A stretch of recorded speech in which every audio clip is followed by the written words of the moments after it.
বদতি কপিল হরি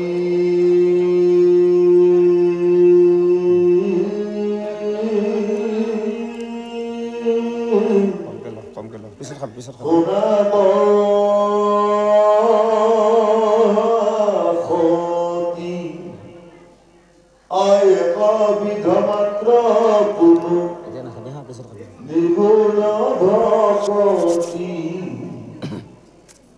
জ্ঞান কর্মে তীর্থে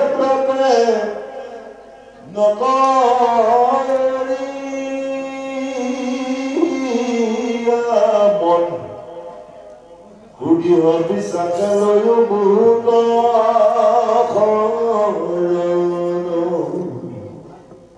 মূল গুণ গণক শোভনে তীক্ষ্ণ নিষ্কামে মুহূর্ত যাই নিমদ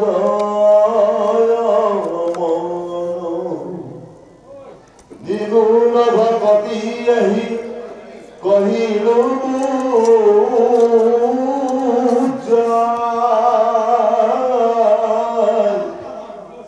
অময়ী সমেই তু ভক্তি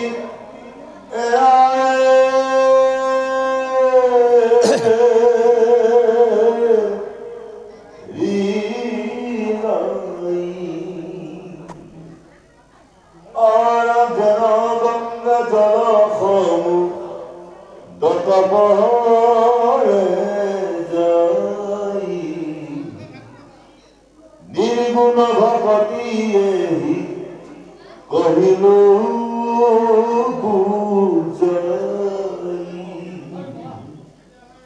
আর মোর ভক্ত কব পূর্ণ নিষ্কম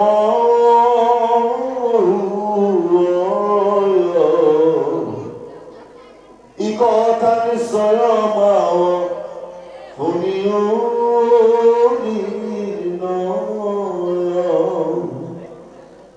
আলোক্য সমীপ মূল আৰু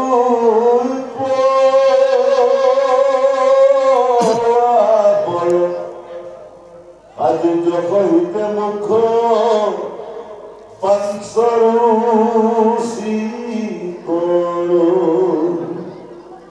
মোৰ সেৱা বিনিয়াক কদাপি বৈষ্ণৱে মই যাচি দেও যদি অতথাপি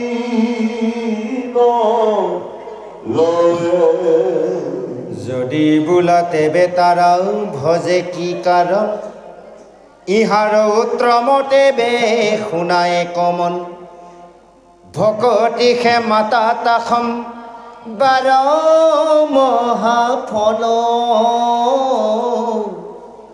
আৰু তাত বিনে আন সবে দেখে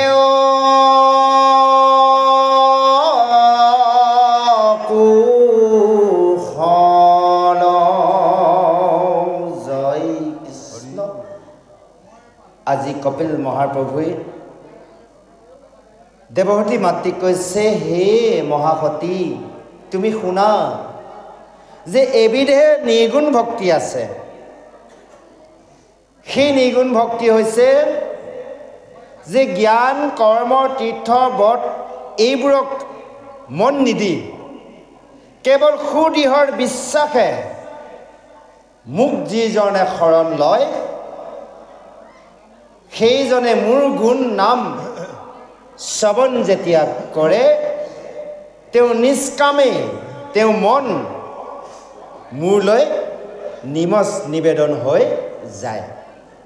যে আমি জ্ঞান কৰ্ম তীৰ্থ ব্ৰত এইবোৰক গুৰুত্ব নিদিম। যদি আমি নিগুণ ভক্তি কৰিব বিচাৰিছোঁ, যদি আমি জ্ঞান কৰ্ম তীৰ্থ ব্ৰত কৰি থাকোঁ তেনেহ'লে আমি সগুণ ভক্তিয়ে কৰি থাকিম। যে আমি সগুণৰ পৰা নিগুণলৈ যাব লাগিব, যে সুদৃঢ় বিশ্বাসে আমি শৰণ ল'ব লাগিব। কাক? কৃষ্ণত ল'ব লাগিব। সেইকাৰণে একাদশ স্কন্ধত কৈছে, গীতাটো কৈছে, সৰ্বধৰ্ম এৰি এক শৰণ সাক্ষাৎ সুদৃঢ় বিশ্বাসে সখী লৈও আমাক নকৰিবা ভয় সখী কৰোঁ অংগীকাৰ সমস্তৰ পাপত মই কৰিব উদ্ধাৰ। যে আজি এনে ভাবি কৈছে তেহে নিষ্কাম ভক্তি হ'ব। হে মা মই নিৰ্গুণ ভক্তি তোমাক বুজাই ক'লোঁ, এই নিগুণ ভক্তি আৰু মোৰ মাজত কোনো কাৰণত এৰা এৰি নাই। যেনেকৈ গংগা জল গৈ গৈ গৈ সমুদ্ৰত পৰিছে, হয়নে বাৰু? এতিয়া ধৰি ল'লোঁ ইয়াতে বৰষুণ পৰিলে, বৰষুণৰ পানী পৰাৰ লগে লগে আতি ঠাইত পৰিল, খাললৈ গুচি গ'ল। ক'লৈ গতি কৰিল? খাললৈ কৰিল। খালৰ পৰা গৈ গৈ খাল পুখুৰী ভৰাৰ পিছত জয় জয় বিলত পৰিল, বিলৰ পৰা গৈ গৈ গৈ গৈ নদীত পৰিল, নহয় জানো বাৰু? নদীৰ পৰা গৈ গৈ গৈ এনেভাৱে সাগৰত বিলীন হ'বগৈ। তদনুৰূপ আমিও আমাৰ স্থান ক'ত হৈছে? আমাৰ উৎপত্তি ক'ৰ পৰা হৈছে? পৰম প্ৰভু ভগৱন্তৰ পৰা আমি উৎপত্তি হৈছোঁ, যে সেই ভগৱন্ততে আমি বিলীন হ'ব লাগিব। সেইকাৰণে আমাৰ মানুহৰ সুখ নিমিলে, সুখ শান্তি যে নাই প্ৰভু। কিয় নাই জানে? আপোনালোকে চাব, বহু মানুহৰ অজস্ৰ ধন সম্পত্তি আছে, তথাপিতো সুখ শান্তি নাই। দুখীয়াসকলেতো নাইয়ে বাৰু, খোৱা বোৱাৰ অভাৱৰ কাৰণে সুখ শান্তি নাই। ধনীসকলেও নাই। ইয়াৰ অৰ্থ হৈছে কি জানে? যেতিয়ালৈ সেই ভগৱন্তক নভজিব বা যেতিয়ালৈ আত্মাৰ কথা চিন্তা নকৰিব, তেতিয়ালৈ সুখ শান্তি কেতিয়াও নেপাব। কাৰণ আপোনালোকে আৰু এটা প্ৰমাণ পাব, আমি যদি আকাশখনলৈ চাওঁ, ওপৰলৈ চাওঁ, কিমান লাখ লাখ, হয়নে বাৰু, কিলোমিটাৰ বা দূৰত আকাশ আছে। ভয় লাগেনে চালে? কেতিয়াও ভয় নালাগে। যদি 60-70 ফুট দ গাঁত এটালৈ তললৈ চাওঁ, ভয় লাগেনে নালাগে কওকচোন বাৰু? লাগে ন? কিয় নালাগে? কিয় লাগে কওঁ শুনক। কাৰণ আমাৰ উৎপত্তি স্থান হৈছে ওপৰত। আমি পৰম প্ৰভু ভগৱন্তৰ স্থানৰ পৰা অংশৰ এটি আত্মাৰূপে ইয়াত আহিছোঁ। সেইকাৰণে এই আত্মাৰ ওপৰলৈ চালেও ভয় নালাগে। সাধাৰণ গাঁত এটা তললৈ চালেও কিন্তু বুকু কঁপি যায়, হয়নে বাৰু? অৰ্থাৎ তলত কি আছে? নৰক আছে। সেই নৰকত পৰিলে কি গতি হ'ব বাৰু? এইটো আমি অনুভৱ নকৰোঁ। আমি যে কৈ আছোঁ, আমি শাস্ত্ৰৰ শ্ৰৱণ কীৰ্তনৰ আৰু অনুভৱৰ পৰা কৈ আছোঁ। তে তললৈ চালে ভয় লাগে, ওপৰলৈ চালে কিন্তু ভয় নালাগে। অৰ্থাৎ আমি ওপৰত আমাৰ কোন আছে? আমাৰ গৰাকীজন আছে, তলত নাই কিন্তু। সেইকাৰণে আমাৰ ভয় নালাগে, হয়নে বাৰু? গতিকে যেনেকৈ এই গংগা সাগৰৰ এই বৰষুণৰ যিমান পানী দুনি হয়, সকলোবোৰ গৈ ক'ত? সমুদ্ৰত পৰে আৰু সমুদ্ৰৰ জল। তদনুৰূপ হে মাৰ মোক নিষ্কাম হিচাপে যিজনে ভক্তি কৰে, সেইজনে আকৌ মোৰতে বিলীন হৈ যাব পাৰে। সেইকাৰণে মোৰ ভক্তসকলে 5টাৰ মুক্তি আছে। সাজুৰ্যৰ সহিতে যি 5টা মুক্তি আছে, এই মুক্তিও কিন্তু বাঞ্ছা নকৰে। সেইকাৰণে মাধৱপুৰুজনে ঘোষাত 1 নম্বৰ ঘোষাত লিখিছে, মুক্তিত নিষ্পৃহ যিটো সেই ভকতৰ নমু ৰসময়ী মাগুহু ভকতি। যিজনে মুক্তিক স্পৃহা নকৰে, এয়াই হৈছে কেৱল নিৰ্গুণ ভক্তি।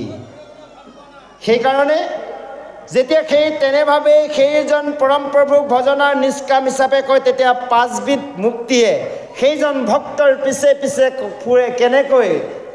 ইজনে কয় মোক লগত লৈ যোৱা, সিজনে কয় মোক লগত লৈ যোৱাৰ। সমস্তৰ মুক্তিয়ে সেইজন ভকতৰ পিছে পিছে অনুৰোধ কৰে, সেৱা ধৰে যে মোক লগত লৈ যোৱা। যদি তুমি কোৱা কি কাৰণত ভজে, যদিহে মুক্তিও বাঞ্ছা নকৰে, তে কিয়নো ভজে? ইয়াৰ উত্তৰত মই তোমাক কওঁ শুনা।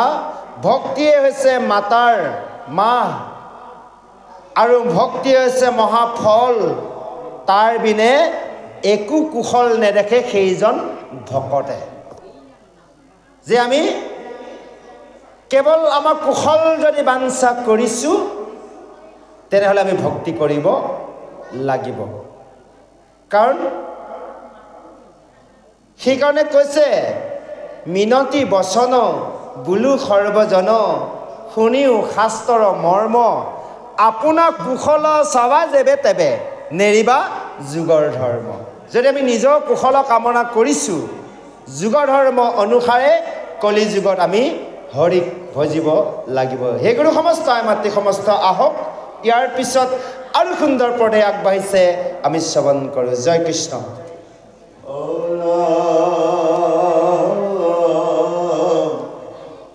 জুনুবুলা ব্ৰহ্মপাতি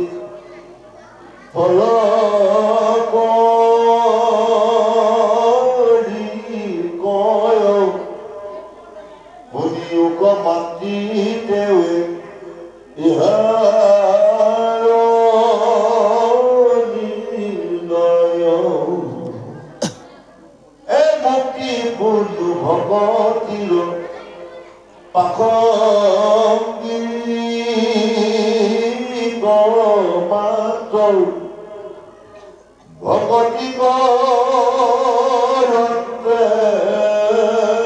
বুকু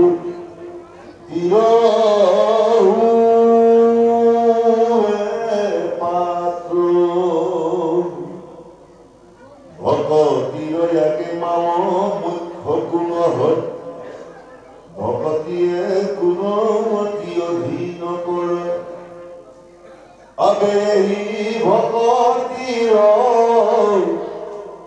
শুনিও সাধন ভূত সমৰ্পিয়া কৰি বেগ কৰ্মদল ভকত প্ৰতিমা মোৰ দুই অধিষ্ঠান দুই কুপূজা দৰ্শনে কৰিবে কিমান সমস্তে ভূততে মোক দেখিবে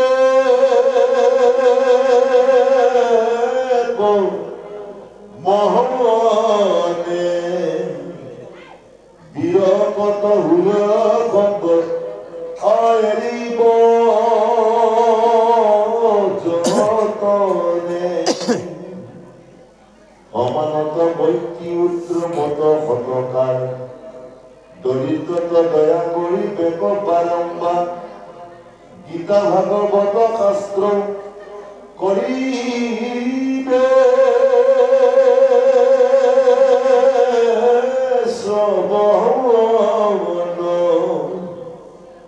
সাধু সংগে মোৰ নাম কৰিবে কীৰ্তন বসা ধন যিটো কৰিবে আশ্ৰয় অনায়াসে মুত তাৰ চিত্ৰ নিমজয় পুষ্পৰসু জ্ঞান যে নহ প্ৰৱেশে নাখাত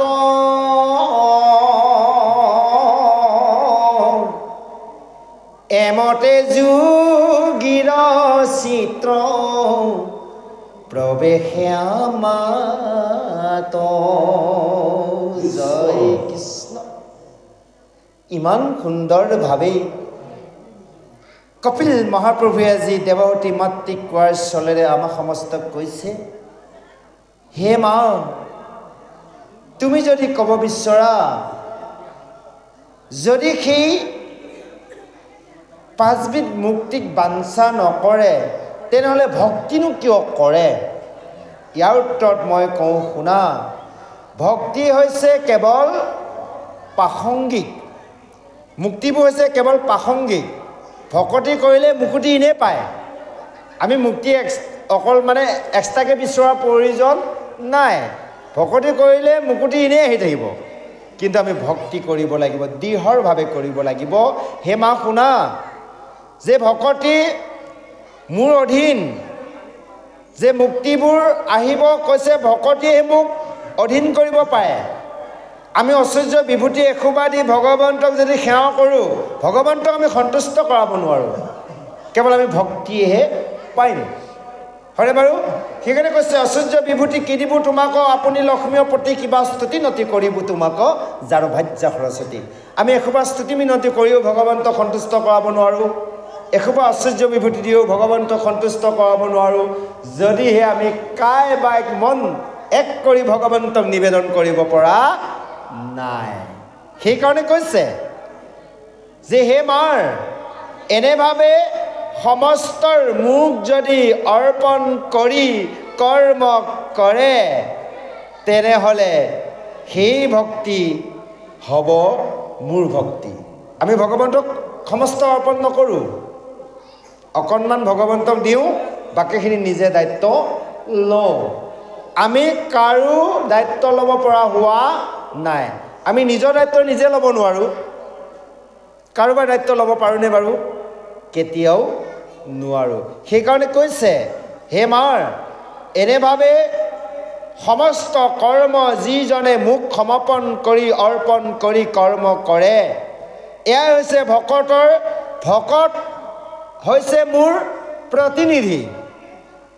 আপোনালোক যে সকলো ভকতসকল হৈছে প্ৰতিনিধি। কি প্ৰতিনিধি?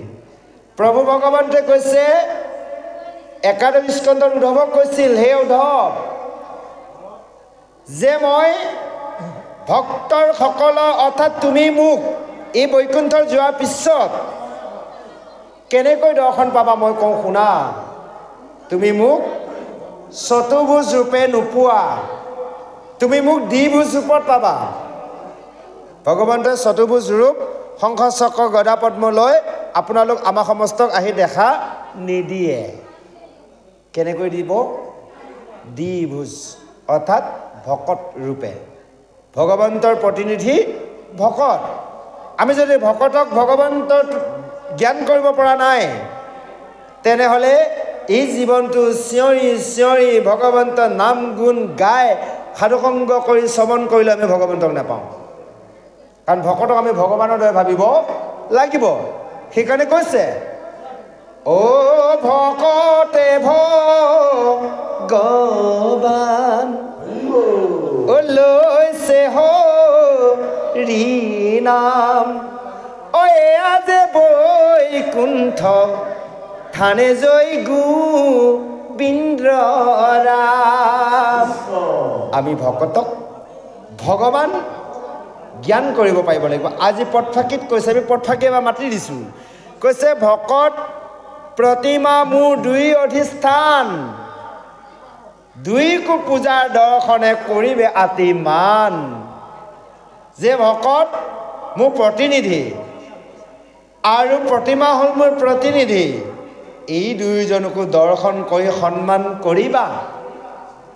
আকৌ কৈছে সমস্তৰ ভূতত তুমি কি কৰিবা? মোৰ দৰে দেখিবা। সমস্ত ভূতকে তুমি দয়াৰ কৰিবা আৰু বিষয়ত সংগবোৰ এৰিবা। আমি বিষয়তে বেছিকৈ লাগি থাকোঁ, যে বিষয়ৰ পৰা আমি লাহে লাহে মুক্ত হ'বলৈ চেষ্টা কৰিবলৈ। বিষয়টো আমি এৰি দিলেও বিষয় আমাক এৰি নিদিয়ে। তাৰ এয়াৰ ব্যৱস্থা হৈছে কেৱল সৎসংগ অৰ্থাৎ সাধুসংগ কৰিব লাগিব। ভগৱন্ত গুণনাম শ্ৰৱণ কীৰ্তন কৰিব লাগিব। ইয়াৰ উদাহৰণ দিছে, কৈছে সমানজনৰ লগত বন্ধুত্বপূৰ্ণ ব্যৱহাৰ কৰিবা, উত্তম ব্যৱহাৰ কৰিবা, দৰিদ্ৰসকলক দয়া কৰিবা, জ্যেষ্ঠজনক সন্মান কৰিবা, গীতাৰ ভাগৱত শাস্ত্ৰৰ শ্ৰৱণ কৰিবা। ইমান সুন্দৰভাৱে কৈছে। আৰু কৈছে সাধুসংগ কৰি কেৱল মোৰ নাম কীৰ্তন কৰিবা আৰু পুষ্পৰ তুলসী নাকত ধ্যান ল'বা। এনেভাৱে তুমি মোক ধ্যান কৰিবা হে মা, যে এমতে যোগীচিত প্ৰৱেশ আমাত। এনেভাৱে ভক্তি কৰিলে সেইজনৰ হৃদয়ত মই অহনিক বিৰাজ হৈ থাকোঁ। সেইজন ভক্তৰ হৃদয়ৰ পৰা ভগৱন্তই কেতিয়া আঁতৰি যাব নোৱাৰে। যিজনে আজি কপিল মহাপ্ৰভুৱে দেৱহতী মাতৃক দিয়াৰ উপদেশৰ মৰ্মে যিজন ভক্তই ভগৱন্তক ভজিব, সেইজন ভকতৰ হিয়াৰ পৰা ভগৱন্তই কোনো কাৰণত যাব নোৱাৰে। সেয়া হৈছে প্ৰেম জৰি। সেইকাৰণে কৈছে ভকতৰ হিয়া এৰি যাবকে নোৱাৰোঁ হৰি, লগাই থৈছে নাম প্ৰেমৰ জৰি। হয়নে বাৰু? এই নাম প্ৰেমৰ জৰিয়ে ভগৱন্তক বান্ধি ৰাখিব পৰা যায়। যাহক আহক, ইয়াৰ পিছত আৰু সুন্দৰ পদে আগবাঢ়িছে, আমি শ্ৰৱণ কৰোঁ। জয় কৃষ্ণ।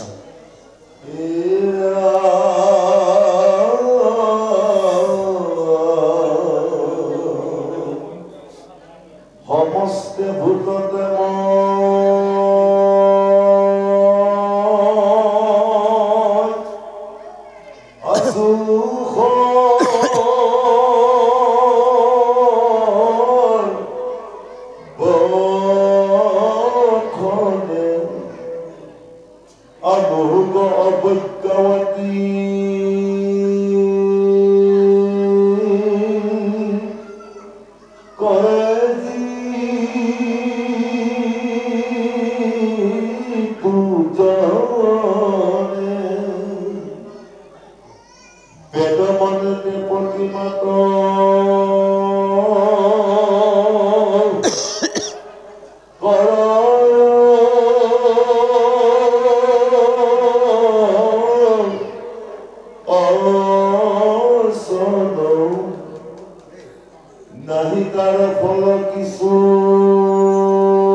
ইমান সুন্দৰভাৱে কৈছে যে হে মা সমস্তৰ ভূততে মই সকলো সময়তে মই আছো আত্মাৰূপে যিসকলে মোক অৱজ্ঞা কৰে মোক অৱজ্ঞা কৰি বেদ মন্ত্ৰৰ পঢ়ি যদি প্ৰতিমা অৰ্চন বন্দন পূজা কৰে তেওঁ সকলো কৰ্মফল বিফলে যায় কাৰণ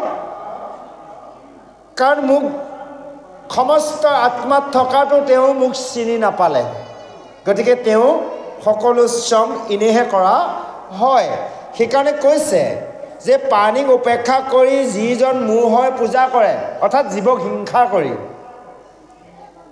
যিজনে পূজা কৰে তেওঁ কেতিয়াও হৃদয়খন শান্ত নহয় তাৰ প্ৰমাণ ভাগৱতৰ প্ৰথম স্কন্ধৰ যেতিয়া ব্যাসে বেদক 4 ভাগত বিভক্ত কৰি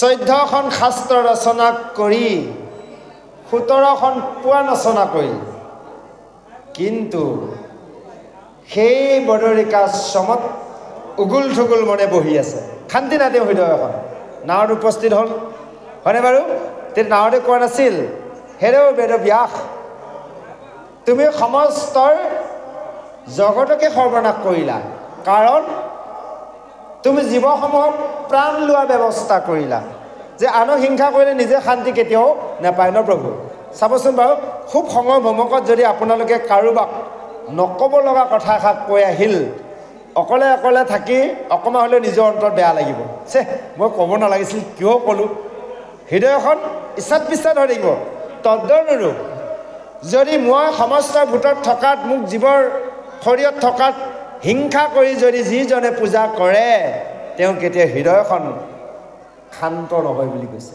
হৃদয় মানে চিত মানে হৃদয় গতিকে শান্ত নহয় আৰু প্ৰাণীক নিন্দা কৰি যিজনে পূজে তাত মই কেতিয়াও সন্তুষ্ট নহওঁ আৰু কৈছে অন্য ঠাই পুজিলে ফল নাপায় অন্যভাৱে পুজিলেও তেওঁ কোনো ফল নাপায় তাৰ স্বৰূপৰ কথা মই ক'লোঁ যে যিজনে আপোন পৰ ভেদ কয় তাক মই ঘূৰ দণ্ড দিওঁ মৃত্যু সময়ত অৰ্থাৎ আমি যদি জীৱহিংসা কৰোঁ অন্তিম সময়ত কিন্তু আমি যমৰ যান্ত্ৰণা ভোগ কৰিব লাগিব হে গুৰু সমস্ত মাতৃ সমস্তৰ এনেভাৱে কৈছে এহি জানি চুত বৰ কৰিয়া বিচাৰ এই কথাখিনি জানি ডাঙৰ আৰু সৰু চুত মানে সৰু ডাঙৰ বৰ মানে ডাঙৰ সৰু বিশ্বাস কৰি কৈছে অনুক্ৰমে সবাকো কৰিবে সৎকাৰ এই কথাখিনি বিচাৰ কৰি সকলোকে সৎকাৰ কৰিবা দয়া কৰিবা হয়নে বাৰু সেইকাৰণে ভগৱন্তই কৈছে হে নৰ নাই লোক সমস্তৰ তোমালোকে মোক 4টা বস্তু দি পূজা কৰা 1 নম্বৰত কৈছে পত্ৰম 2 নম্বৰত কৈছে ফলম 3 নম্বৰত কৈছে পুষ্পম 4 নম্বৰত কৈছে জলম পত্ৰ কি পত্ৰ আমাৰ কলপাত তুলসী পাত ইয়াৰ কথা কোৱা নাই এয়া লাগিবই আমাৰ সেৱা ব্যৱস্থা কলপাত তুলসী পাত লাগিবই কিন্তু কৈছে হে নৰ নাই লোক সমস্তৰ তোমালোকৰ চিত অৰ্থাৎ হৃদয় মোৰ চৰণত পত্ৰদয় পাৰি দিয়া আমাৰ মেধি প্ৰভুৱে কলপাত পাৰি থৈছে লৰচৰ নাই হয়নে বাৰু আমি ভগৱন্তৰ নাম শুনোতে হৃদয়খন তেনেকৈ দি থ'ব পাৰিছোঁনে এবাৰ ইফালে চকু এবাৰ সিফালে চকু এবাৰ বাহিৰলৈ এবাৰ ভিতৰলৈ কৰি আছোঁ এবাৰ পাৰিলে তামোলকে এখন খাইছোঁ হয়নে বাৰু এয়া আমি ভগৱন্তৰ চৰণত আমাৰ হৃদয়খন কলপত্ৰৰে দিব পাৰিব লাগিব 2 নম্বৰ কৈছে ফলম কি ফল যে আমি জীৱনত কৰা ভাল কৰ্মফল ভগৱন্তক আমি দিব লাগিব আমি যদি বজাৰৰ পৰা কিনি অনা আপেল আঙুৰ গছৰ পৰা পাৰি দিয়া নাৰিকল এবুকুৰীয়া এডিঙিয়াৰ কল দি ভগৱন্তক পূজা কৰাৰ কথা কোৱা নাই সেইকাৰণে কৈছে অভাগৱত বিষদালি অবিনাশী ফল অশান্ত সাধু পাই খাই পাপি নাযায় তল একদালি বিষয়া আছে ওপৰ গুৰি ডালে ফলে ভৰি আছে তললৈকে জুৰি কৈছে এই ভাগৱতৰ যি ফল আপোনালোকে আজি ভাগৱত আৰম্ভৰ পৰা কাইলৈ সামৰণিলৈ একনিষ্ঠভাৱে শ্ৰৱণ কৰি যিকণ ফল সঞ্চয় কৰিব এয়া ফল অবিনাশী কেতিয়াও শেষ হৈ নাযায় এয়া ফলে ভগৱন্তই বিচাৰিছে 3 নম্বৰত কৈছে পুষ্প এতিয়া আমি সেৱা ব্যৱস্থাত পুষ্প দিছোঁ এই পুষ্প দিব লাগিব কিন্তু আটাইতকৈ ডাঙৰ পুষ্প বিচাৰিছে কি জানে মনোপুষ্প আমি মনটো ভগৱন্তৰ চৰণত পুষ্পৰ দৰে দিব পাৰিব লাগিব ইয়াত বহি যদি মন বেলেগলৈ যায় কেতিয়াও নহ'ব সেইকাৰণে এই পুষ্প 4পাহ বিচাৰিছে প্ৰথম পুষ্পৰ নাম ইন্দ্ৰিয় দমন ৰাম ৰাম ইন্দ্ৰিয় দমন দ্বিতীয় পুষ্পৰ নাম হিংসা নিবাৰণ কি দিয়া পুজিম প্ৰভু এক নম্বৰ পুষ্প আছে ইন্দ্ৰিয় দমন আমি ইন্দ্ৰিয়সকলক দমন কৰিব পাৰিলোনে নাই পৰা দুই নম্বৰ কৈছে পুষ্প হিংসা নিবাৰণ আমি হিংসা বন্ধ কৰিব পাৰিছোনে ইজনে সিজনে হিংসা জীৱ কৰা হিংসা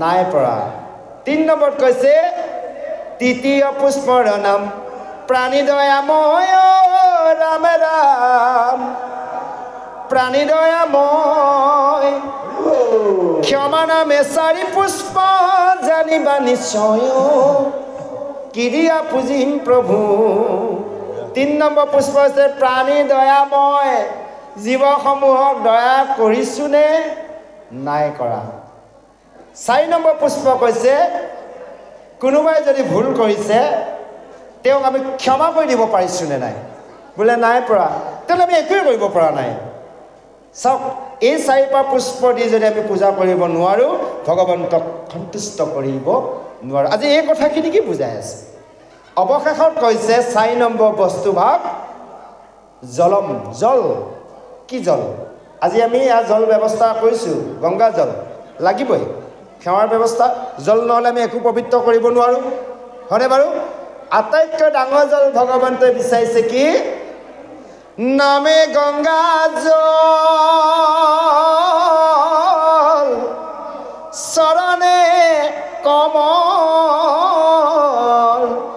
বৈ আছে হৃদয় মাজেহে এই নাম জল ব্যৱহাৰ কৰিব লাগিব প্ৰতিটো মুহূৰ্তত আজি মেধি প্ৰভুজনাই পুষ্পপাত ছিগি আনোতেই ভগৱন্তৰ নাম ব্যৱহাৰ কৰিছে কলপত্ৰ পাই দিওঁতে মেধি প্ৰভুজনাই নাম ব্যৱহাৰ কৰিছে বন্তি গছ অগ্নি সংযোগ কৰোঁতেও নাম ব্যৱহাৰ কৰিছে যে সমস্ত প্ৰসাদ নিবেদন কৰোঁতে ভগৱন্তৰ নাম ব্যৱহাৰ কৰিছে যে সমস্ততে আমি নাম ব্যৱহাৰ কৰিব লাগিব সেইকাৰণে কৈছে মাধৱ মাধৱ নাম বচনত মাধৱ মাধৱ নাম হৃদয়ত সাধুসৱে নিয়ন্ত্ৰৰে মাধৱ মাধৱ নাম উচ্চৰে সমস্ত কাৰ্যত যে আমি সমস্ত কৰ্মত ভগৱন্তক নাম ব্যৱহাৰ কৰিব লাগিব হে গুৰু সমস্ত আই মাতৃ সমস্ত আহক ইয়াৰ পিছত আৰু সুন্দৰ পদে আজি কপিল মহাপ্ৰভুৱে দেৱহূতি মাতৃক জ্ঞান দিয়াৰ চলে আমাক সমস্তজনকে জ্ঞান প্ৰদান কৰিছে আহক আমি শ্ৰৱণ কৰোঁ জয় কৃষ্ণ যাক ভয়ে বায়ু বহে ফুলে প্ৰকাশ ইন্দ্ৰ যাক ভয়ে মেঘনাৰে বৰিষণ নক্ষত্ৰ প্ৰকাশে কালে কালে বৃক্ষছয় যাক ভয় হুয় ফল পুষ্পকধৰ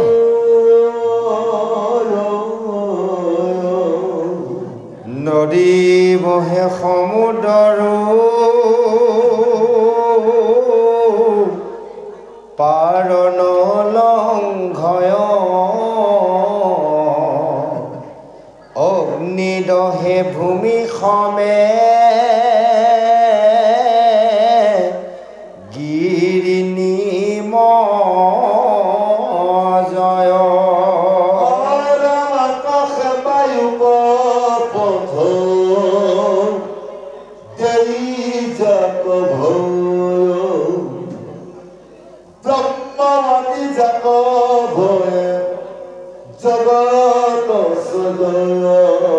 সেহি প্ৰভু পিতৃ দ্বাৰে জগত সজন্ত মৃত্যুৰূপ হুয়া জগতক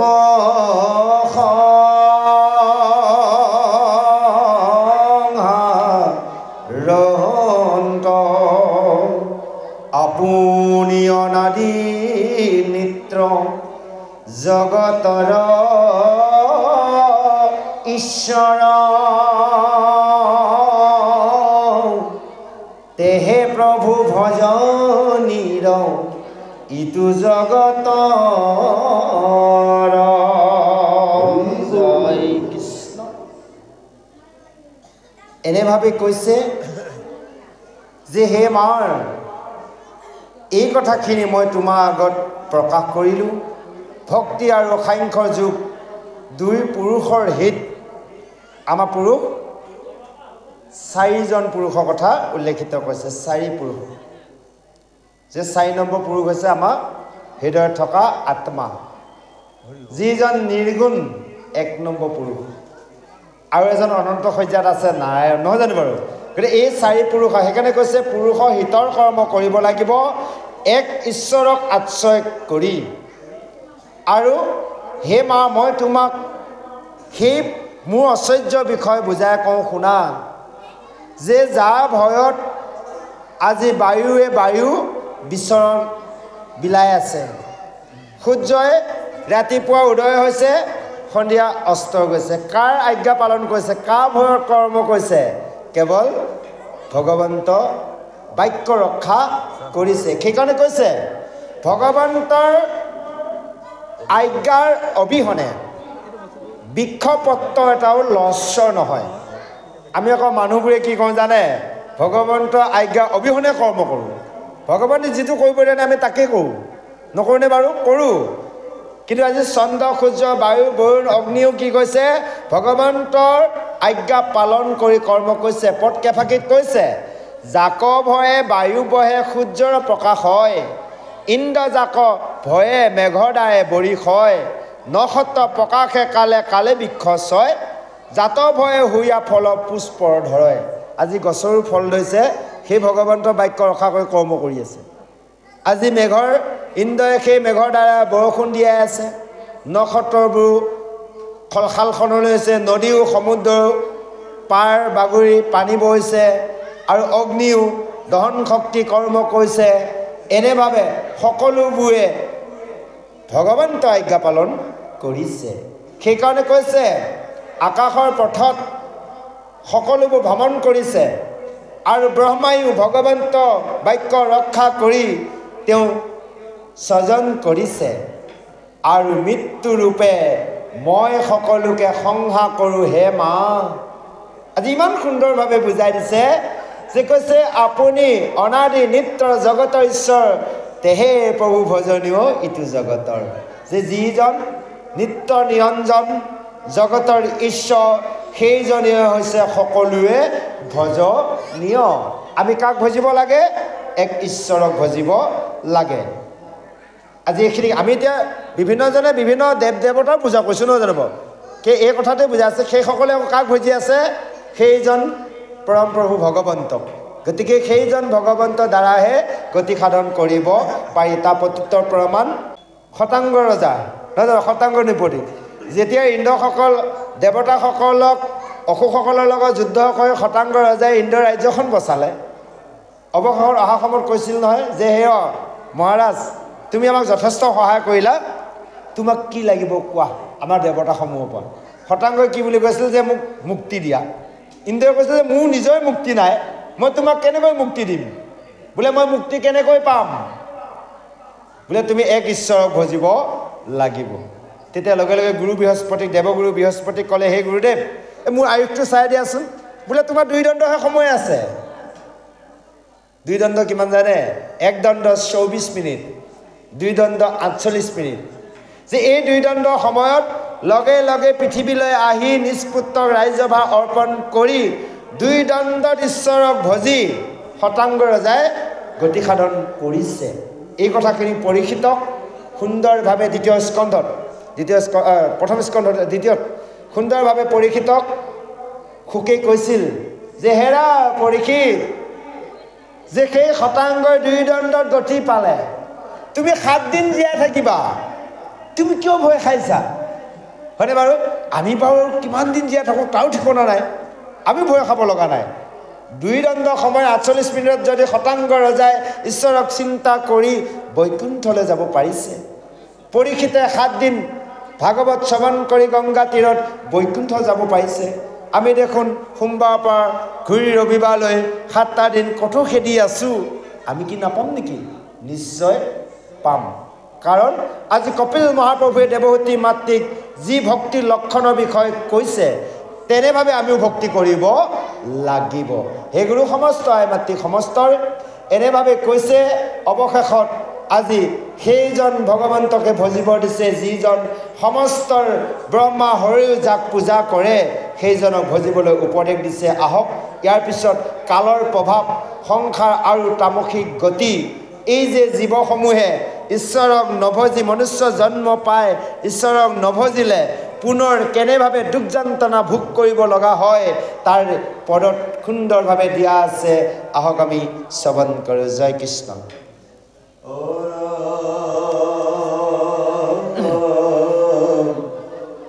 ঈশ্বৰৰ মহিমাক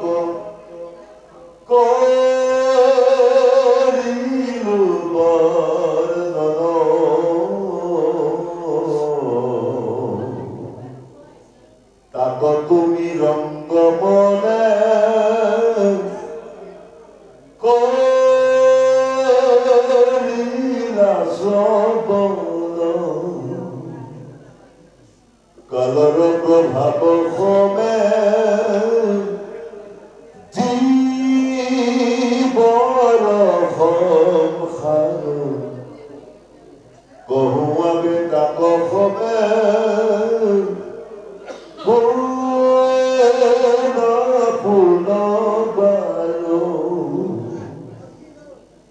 কালে তিতু লোক সম তাকে চলা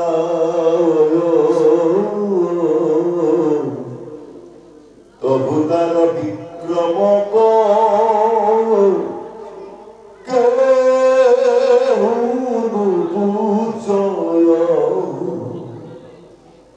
বায়ুৰে মেঘপত যেন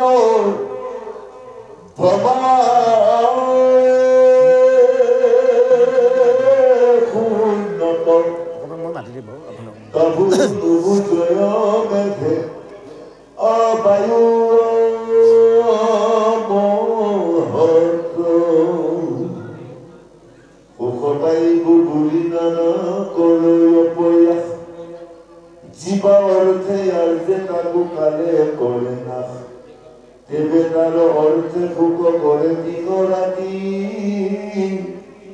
কালর বিক্রম তাক বুঝি বাহাওয়াতি অরামে গৃহ ক্ষেত্র পুত্র মিত্র দেহ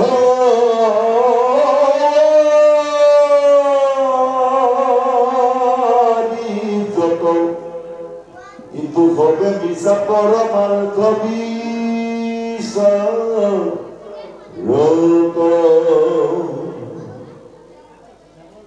মুহূৰ্তটোৰ মতি হবে মানে মনে তাহাৰ বিনাশে সুখ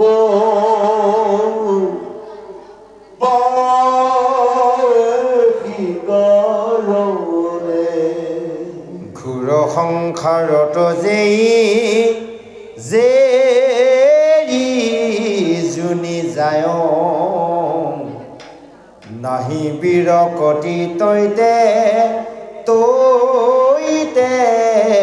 সুখ পায় অৰাম নাৰ কিশোৰীয় পাই বিশ্ৰামূত খায় তভু তাৰ দেহ এৰি বাক ঈশা নায় বিষ্ণুৰ মায়াৰে আতি কৰিছে মোহিত তাতে আৰু আনন্দ ল ভয় প্ৰতি নিত বৰ্তমানে অতি কৰি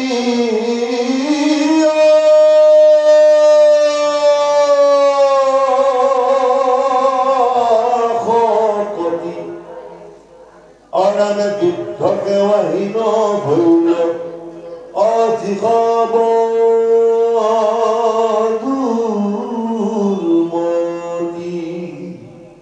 সাধু সঙ্গে মূৰ পাৱে নপৰে ভকতি এমন সংসাৰ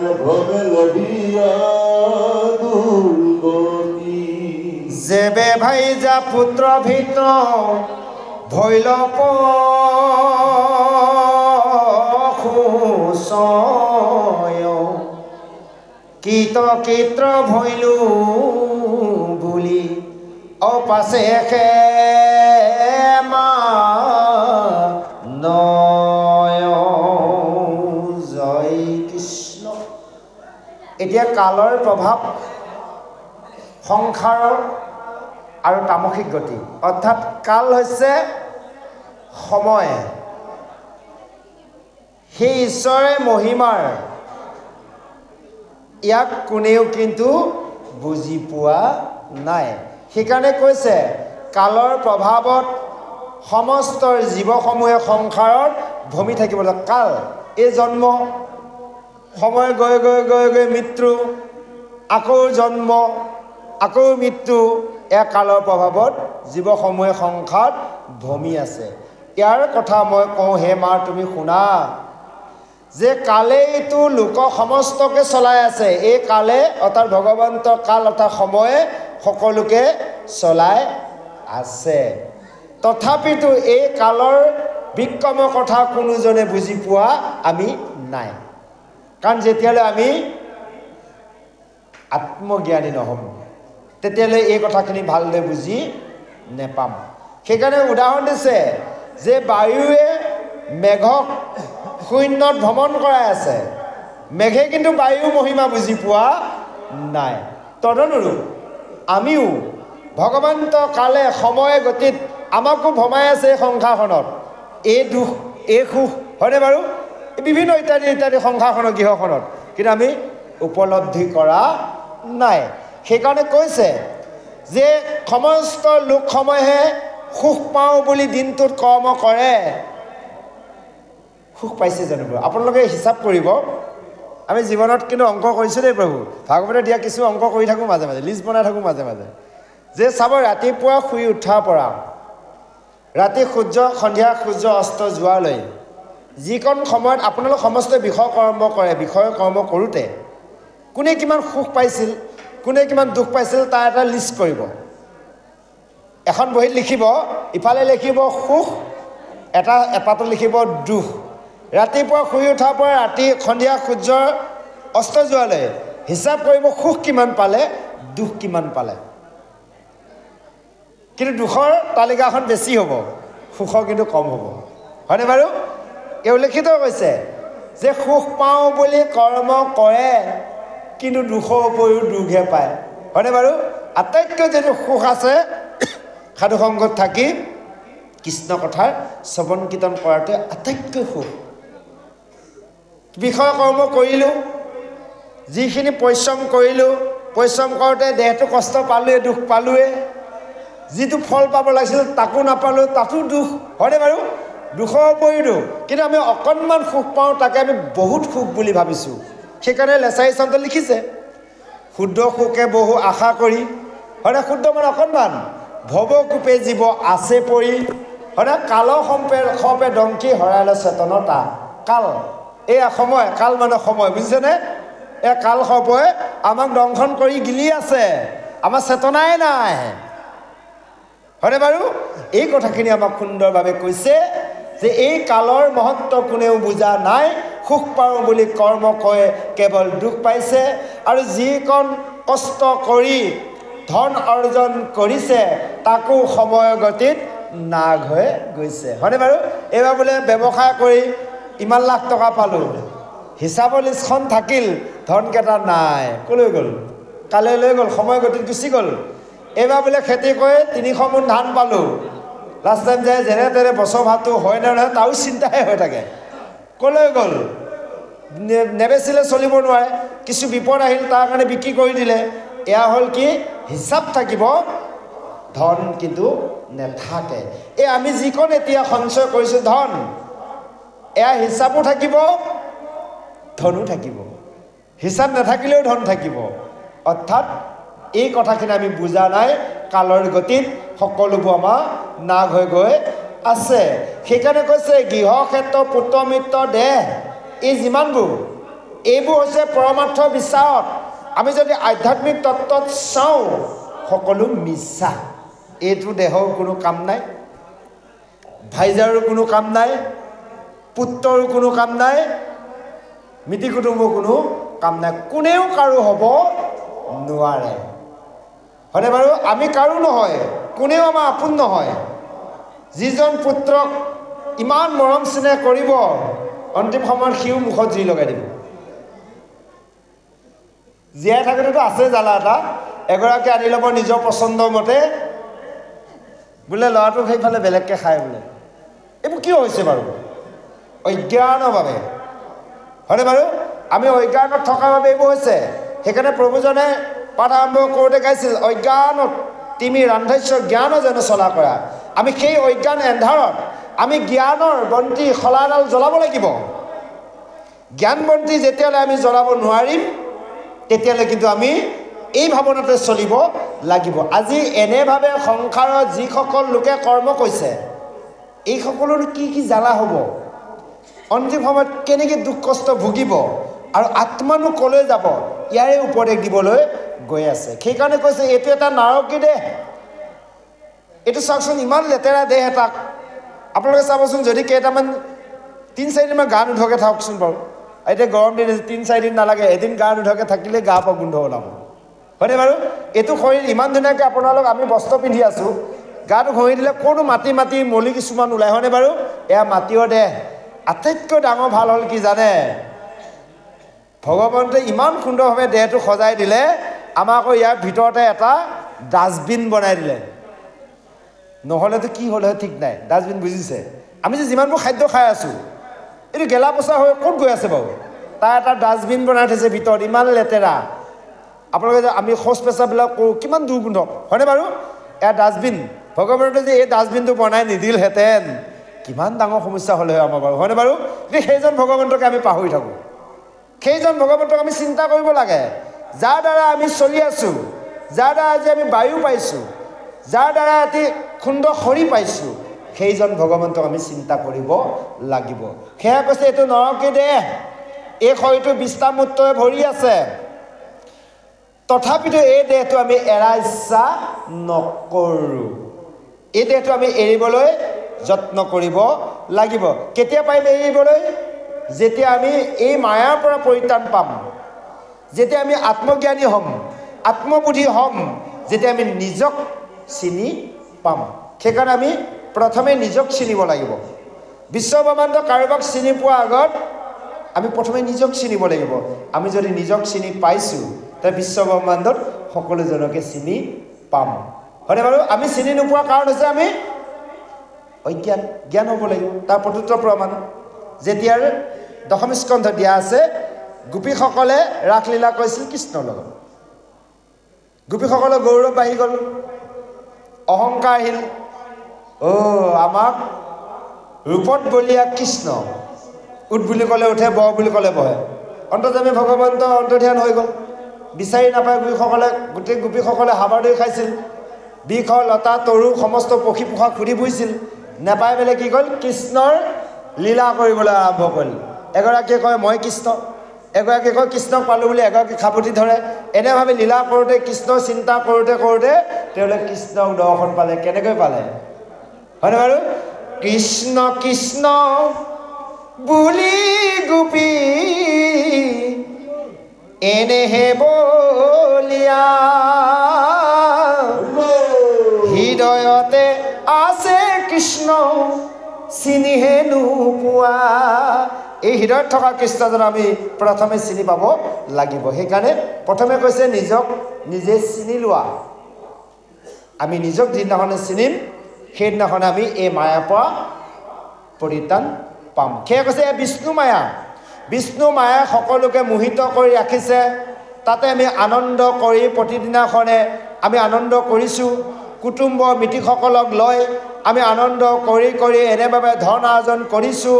যেতিয়াৰ বৃদ্ধ সময় হ'ব, তেতিয়া মানে কি কৰিব লাগিব? আমি অলস অৱস্থা হ'ম, আগৰ দৰে কৰিব নোৱাৰা হ'ম। যে এই সংসাৰত কেনে দুখ কষ্ট পোৱা যায়, পিছৰ পদত সুন্দৰভাৱে দিয়া আছে। আহক আমি শ্ৰৱণ কৰোঁ। জয় কৃষ্ণ। দুঘণ্টা হ'লনে? দে অকণমান যাওক।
নাহিকে শকতি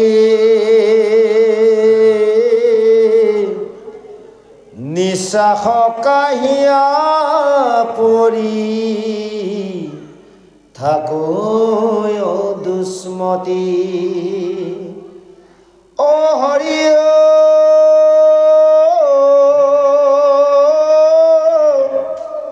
ভাইজা পুতে পূৰ্বৱতে নকৰে আদৰ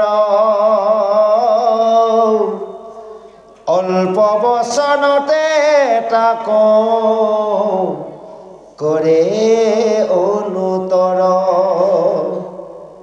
নপাৰ পুষিবে বুঢ়া খাইবে মাত চাখ এভুকি কাৰণে বুঢ়া মৰিয়া নাযাখ এহিমতে সৰ্ববাণী বুলিয়া বিস্তৰ অন্নমুঠি দিয়া বোলে বুঢ়া মৰ মৰ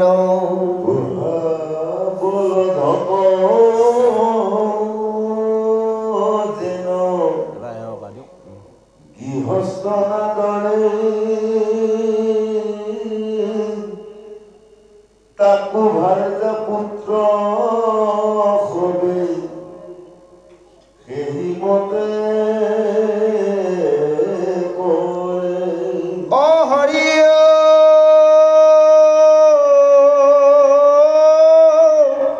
তথাপি পাপিৰতাতো নাহি বিৰকতি নলবে সাধুৰ সংগে নকৰে ভকতি জৰা ৰোগে শৰীৰক বিবন কৰিল মাথাৰ পকিল চুলি দহন সৰিল মন্দ ভৈল অগ্নি অন্ন পানো নযায় ক্ষয় গৃহে পৰি থাকে শান্তি বাকুন পাৰয় জয় কৃষ্ণ। হে গুৰু সমস্ত মাতৃ সমস্ত এনেভাৱে নিজৰ ভাজ্য সংগত থাকি এই সংসাৰৰ সুখকে সুখ বুলি ভাবি আমি যিবোৰ কৰ্ম কৰিছোঁ, সৰু সৰু ল'ৰা ছোৱালীবোৰৰ মধুৰ মধুৰ বচন শুনি তাতে আমি আবদ্ধ হৈ আছোঁ, দুখৰ গৃহখনকে সুখ বুলি ভাবি কৰ্ম কৰিছোঁ। যে এনেভাৱে যিসকলে কৰ্ম কৰে, যেতিয়া হে মাৰ যিসকলক পোহপালন দিওঁতে বেয়া বেয়া কৰ্ম কৰি অধোগতি যায়, সেইসকলেও কিন্তু এদিন অনাদৰ কৰে। আমাৰ পাপ কেতিয়া হয় জানে? পুত্ৰ ভাইজা পোহপালন দিওঁতে। এনেই কিন্তু নহয়, কম হয়। ডেকা কালত পাপ অলপ কম হয়, সংসাৰ কৰাৰ পিছত পাপ বেছি হয়। ইয়াতে উল্লেখিত কৈছে, হৰিয় নামৰ শুনিও মহিমা সাৱধান কৰা চিত, অজামিল নামে আছিল ব্ৰাহ্মণ বেশ্যাত ভৈলা পতিত। বিপৰ ঔৰসে বেচাৰ গৰ্ভত দশপুত্ৰ জাত ভৈলা, আতি দয়াতৰ কনিষ্ঠ পুত্ৰ নাৰায়ণ নাম থৈলা।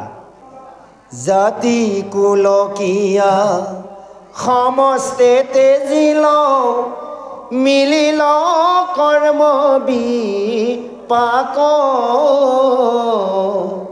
যত মহাপাপ সমস্তে সিজিল, পুষন্তে পুত্ৰ ভাই জাত। বুজিলেনে? যিমানবিলাক মহাপাপ হয়, পুত্ৰ ভাইজাক পোহপালন দিওঁতে ৰাতিয়ে দিনে ধন চিন্তা, যে মোৰ ভাইজাগৰাকীক কেনেকৈ ভাল এসাঁজ কাপোৰ পিন্ধাওঁ, কেনেকৈ ভাল গহনা পাতি দিওঁ, কেনেকৈ মোৰ ল'ৰাটো ছোৱালীজনীক ভাল এখন স্কুলত পঢ়াওঁ, হয়নে বাৰু? কেনেকৈ ল'ৰাটো ছোৱালীজনীৰ কাৰণে ভূত ভৱিষ্যত চিন্তা কৰোঁতে কৰোঁতে দিনে ৰাতি ধন চিন্তাত থাকোঁতে আমাৰ পাপ বেছি হৈ যায়। উল্লেখিত কৈছে পদ ফাঁকি যে এনেভাৱে পুত্ৰ ভাইজাক পোহপালন দিওঁতে আমাৰ পাপ হয়। সেয়ে কৈছে যাহাক পুখিলে আতি অধোগতি যায়, তাসম্বাক পুখে আতি কৰিয়া অন্যায়। সেইসকলক পোহপালন কৰা হৈছে, সেইসকলে আকৌ অৱশেষত অন্যায় কৰে। সেইকাৰণে কৈছে যেতিয়াৰ ধন অৰ্জন কৰিব নোৱাৰা হ'ম আমি, যদি ভক্তি মাৰ্গত নাথাকোঁ, বিষয় কৰ্মত থাকোঁ, তেতিয়াহ'লে সেইজনক অনাদৰ কৰিব। কেনেকৈ কৰিব? যে যেনেকৈ কৈছে এই অলস অৱস্থা হ'ব লাগিব, তেতিয়া ক'ব এই বুঢ়াটো নমৰা হ'ল, এই বুঢ়ীজনী নমৰা হ'ল, কেৱল একেবাৰে ইটো লাগে সিটো লাগে কৰি থাকে। ভাতৰ কাঁহীখন আনে, হে খালেও নাখালেও খাই পেলাই মই সোনকালে বুলি ক'ব। কিহৰ কাৰণে জানেনে? অজ্ঞানৰ বাবে। সেইকাৰণে আমি নিজে জ্ঞান লৈ আমি পৰিয়ালটিক জ্ঞান দিবলৈ যত্ন কৰিব লাগিব, নহ'লে আমাৰ অৱস্থা বেয়া হ'ব। কিয় বেয়া হ'ব? কাৰণ অন্তিম সময়ত আপুনি আমি একো কৰিব নোৱাৰোঁ, গম পালেনে? কাৰণ যেতিয়া আমি পুত্ৰসকলক শিশু অৱস্থাত পোহপালন দিলোঁ, ডাঙৰ দীঘল কৰালোঁ, এই বৃদ্ধ সময়টো আমাৰ আকৌ শিশু অৱস্থা আহিব, আমিও লছ হ'ব নোৱাৰোঁ যদি আমাৰ কোনোবা এজনে যদি আমাক যত্ন নলয়। সেইকাৰণে আমি এই ব্যৱস্থাকণ আগতেই কৰিব লাগিব। এতিয়াও আমাৰ প্ৰত্যেকৰ সময় আছে, যাৰ যাৰ হোৱা নাই কৰি লওক, পৰিয়ালক ভকতি লাইনলৈ আনক, কৰাৰ ব্যৱস্থা কৰক। কাৰণ নহ'লে অন্তিম সময়ত আমি কান্দি কান্দি বিদায় ল'ব লাগিব, কিন্তু আমি হাঁহি হাঁহি বিদায় লোৱাৰ ব্যৱস্থা কৰিব লাগিব। সেইকাৰণে কৈছে মনুষ্য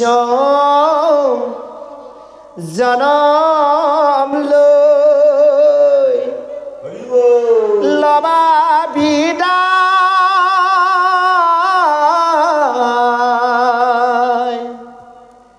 জীৱন মায়াত মোহ নেথাকে সদায়, অযাবাগৈ অকলে চাৰিটি কান্ধতে, বগা কাপোৰৰে আঁৰত লুকাই, এ ৰাম ৰাম কেনুৱে বিদায় ল'ব হাঁহি হাঁহি,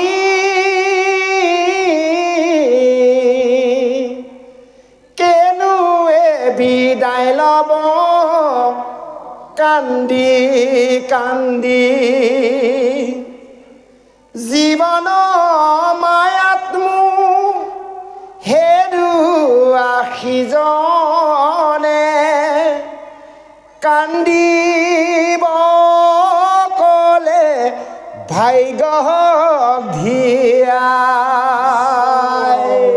হে গুৰু সমস্ত মাতৃ সমস্ত, সেইকাৰণে আমি হাঁহি হাঁহি বিদায় লোৱাৰ ব্যৱস্থা কৰিব লাগিব, নহ'লে কান্দিব লাগিব যে কি ভুল কৰিলোঁ মই।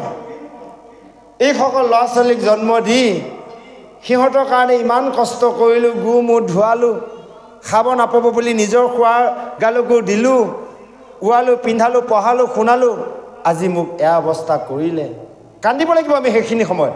গতিকে সময় থাকোঁতে হাঁহি হাঁহি যোৱাৰ ব্যৱস্থা কৰিব লাগিব, কাৰণ পুত্ৰ নাতি পৰিয়ালৰ বোৱাৰীক ল'ৰা ছোৱালীক যদি ভক্তি জ্ঞান দিব পৰা যায় তেনেহ'লে হাঁহি হাঁহি বিদায় ল'ব পৰা যাব। সেইকাৰণে কৈছে বুঢ়াৰ বলদক, বুঢ়া গৰুটোক যেনেকৈ গৃহস্থই অনাদৰ কৰে, যি হাল গৰু কান্ধত জোঙালি থৈ বছৰজুৰি বছৰ খেতি কৰি পৰিয়ালটি চলিল, যেতিয়া গৰুটো বুঢ়া হ'ল, গৰুহাল বুঢ়া হ'ল, যি অনাদৰ কৰে, তদনুৰূপ সেই বৃদ্ধ পিতৃ মাতৃকো অজ্ঞানত থকা পুত্ৰসকলে, অৰ্থাৎ যিসকলে ঈশ্বৰক ভজনা নকৰে, যিসকলে সাধুসংগ নকৰে, তেনে ব্যৱহাৰ কৰে। আৰু যিগৰাকী ভাইজাৰ সেইগৰাকীও আপোনাক আমাক অনাদৰ কৰিব। সেইকাৰণে কৈছে পুত্ৰক চিনিবা বিবাহৰ পিছত, আইসকলে বেয়া নাপাব, ভাইজাক চিনিবা বোলে বৃদ্ধ সময়ত। হয়নে বাৰু? আপোনালোকে চাব যে পুত্ৰক চিনি পাব বিয়া পতাৰ পিছত, এগৰাকী অনাৰ পিছত, যে আপোনাৰ ভাল পুত্ৰ হয়নে নহয়, বা আমাৰ ভাল ল'ৰা পুত্ৰ হয়নে নহয়। আৰু নিজৰ ভাইজাগৰাকী গম পোৱা যাব বৃদ্ধ সময়ত, এই বুঢ়াটো নমৰা হ'ল। হয়নে বাৰু? এই বুঢ়াটোৰ কাৰণে ক'তো যাব নোৱাৰিলোঁ। বেয়া নাপাব হ'ল, কথা এটা কৈছোঁ, প্ৰসংগটো বহুত আছে তেনেকুৱা, আপোনালোক নহয় বাৰু, আমাৰ তাত আছে। দে ভাদমহীয়া নামখন ধৰা সময়ত দুগৰাকী মানে নাহে, ক'ব নাই এই কিয় আহিব, মানে এই নকবি অ' আমাৰ সেইডালৰ কাৰণে, সেইডালহে বুলি ক'ব, সেইডালৰ কাৰণে ওলাবাই নং বুলি কয়, সেইটো নমৰাও হ'ল নিজিয়াও হ'ল বুলি কয়। দেখিছেনে এনেকুৱা ব্যৱহাৰ? এয়া কিয় হৈছে জানেনে? অজ্ঞানৰ বাবে। সেইকাৰণে আমি জ্ঞান ল'ব লাগিব। যাহক গুৰু সমস্ত মাতৃ সমস্ত এনেভাৱে আজি সুন্দৰ পদে আগবাঢ়ি গৈছে। এনেভাৱে গৈ গৈ সেই শৰীৰত জ্বৰ ৰোগ আহিব আৰু শৰীৰৰ শক্তি কমি যাব। আগতে অন্ন খালে অন্ন হজম হয়, যিটো আমাৰ অগ্নিতত্ত্ব আছিল, সেই হজম শক্তিও কমি গ'ল, শৰীৰ অলস অৱস্থা হ'ল, চুলি পকিল, দাঁত খৰিল, কাণৰ শক্তি কমিল। এইবোৰ যে আমাৰ দেৱসমূহৰ শক্তি। আমাৰ শৰীৰত 14জন দেৱতাৰ শক্তি দিয়া আছে। এই শক্তিবোৰ ক'লৈ যাব? সেই দেৱসমূহলৈ যাব। য'ৰ পৰা যি বস্তু আছে তালৈ যাব। তেওঁ কাৰ্যকাল সময় শেষ হ'লে তেওঁ নিজৰ স্থানলৈ যাবই লাগিব। গতিকে এই শক্তিবোৰ আমাৰ লাহে লাহে কমি আহিছে। কমি অহাৰ লগে লগে তথাপিতো এটা কথা কওঁ, আমি আমাৰ মানুহৰ বয়সৰ লগত 14জন দেৱতাৰ ইন্দ্ৰিয় শক্তিবোৰ কমি যায়। দেৱৰ শক্তি দুটা শক্তি কিন্তু বিৰাট বাঢ়ে, বহুত প্ৰখৰ হৈ যায়। কি কি জানে? এটা হ'লে লোভ, এটা হ'লে মোহ। খাবই নোৱাৰে তথাপিতো খাম বুলি ক'ব, লৈ আহ। হয়নে বাৰু? অন্তিম সময়ত এই ভকত হয়, ভক্তি কৰি কৰি থাকি অন্তিম সময়ত যদি কোৱা যায় বোলে যি হওক সেই হওক আৰু টান বস্তুটো খাবই নোৱাৰোঁ, এই আজিকালি ওলোৱা যে কোমল কোমল কি বুলি কয়, এইটো ব্ৰইলাৰটোকে লৈ যায় বুলি ক'ব। কোমল চুবাব পাৰে যেতিয়া লুটিয়া পুটিয়াকৈ গ'লে, তেতিয়াহ'লে চাওকচোন অন্তিম সময়ত যদি ব্ৰইলাৰ চিন্তাত মৃত্যু হয়, জন্ম ক'লৈ যাব? যদি পুৰঞ্জন চতুৰ্থ স্কন্ধত দি আছে, পুৰঞ্জনে নিজৰ ভাইজাগৰাকীক চিন্তা কৰি মৃত্যুবৰণ কৰাৰ বাবে স্ত্ৰী জন্ম পালে। পঞ্চম স্কন্ধত দিয়া আছে, জ্বৰ ভৰতে হৰিণা চিন্তা কৰি মৃত্যুবৰণ কৰাৰ বাবে হৰিণা জন্ম পালে। আপুনি মই যদি মাছ আৰু যদি ব্ৰইলাৰ চিন্তাত মৰো, কি জন্ম পাবা? জয় কৃষ্ণ। তে সেই জন্মলৈ নাযাব জানো? গতিকে এই ইন্দ্ৰিয়ৰ দুটা শক্তি আমাৰ বাঢ়ে। লোভ, খাব নোৱাৰে, লোভটো বেছি।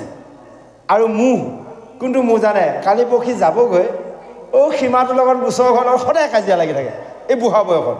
হয়নে বাৰু এই দিয়ক ল'ৰা ছোৱালী কাৰো লগত নাযায় সম্পত্তি আহিছোঁ বিবস্ত্ৰ হয় অকলশৰে যাওঁতে বিবস্ত্ৰ হৈ যাব লাগিব যি ভাগি বস্ত্ৰ থাকিব শ্মশানত তাকো খুলি দিব আহিছোঁ বিবস্ত্ৰ হয় যাওঁতে বিবস্ত্ৰ হৈ যাব লাগিব আহোঁতে খালী হাত আহিলোঁ যাওঁতে কিন্তু খালী হাত হৈ যাব নালাগিব আমি মহাজন হৈ যাব লাগিব মহাধন কি মহাধন নাম ধন লৈ আমি যাব পাৰিব লাগিব হে গুৰু সমস্ত মাতৃ সমস্ত যাহক সময় প্ৰতি লক্ষ্য ৰাখি আমি বিৰতি ল'ব বিচাৰিছোঁ আমাৰ মাজত মহেন্দ্ৰ বৰা প্ৰভুজন আছে তেখেতে এই আসন অলংকৃত কৰি ইয়াৰ পিছৰ ওপৰত সুন্দৰভাৱে আপোনালোকৰ আগত বিশ্লেষণ দাঙি ধৰিব যাহক আপোনালোকৰ মাজত এইকণ সময় ভাগৱতৰ পদৰ লগত সংগতি ৰাখি দুআষাৰ আলোচনা কৰি গ'লোঁ অবাঞ্ছিত ভুল ভ্ৰান্তি হৈছে সমূহ ভুলক ক্ষমা বিচাৰি আমি এই আসনৰ পৰা বিৰতি লৈছোঁ কৃষ্ণ জয় কৃষ্ণ